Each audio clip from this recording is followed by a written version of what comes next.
الرحمن الرحیم۔ السلام علیکم زینب ٹی وی کے ناظرین، آج کے درس حدیث میں خوش آمدید۔ ناظرین اکرام، آج کے درس حدیث کا موضوع ہے اولاد اللہ کی مرضی پر منحصر ہے۔ ارشاد باری تعالیٰ ہے کہ آسمانوں اور زمین کی بادشاہت اللہ ہی کے لیے ہے۔ وہ جو چاہتا ہے پیدا کرتا ہے، جسے چاہتا ہے بیٹیاں دیتا ہے اور جسے چاہتا ہے بیٹے عطا کرتا ہے، یا بیٹے اور بیٹیاں ملے جلے عطا فرماتا ہے اور جسے چاہتا ہے بانجھ بنا دیتا ہے۔ یقیناً وہ سب کچھ جاننے والا، ہر چیز پر مکمل قدرت رکھنے والا ہے۔ ناظرین اکرام، اولاد ہمیشہ اللہ تعالیٰ کی طرف سے ہی ہوتی ہے۔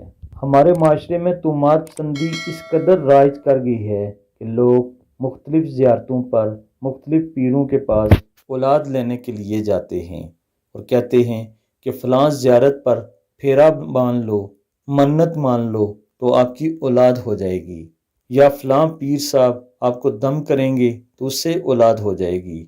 اور بعض اوقات یہاں تک بھی دیکھا گیا ہے کہ وہ پیر صاحب خود لا اولاد ہوتے ہیں۔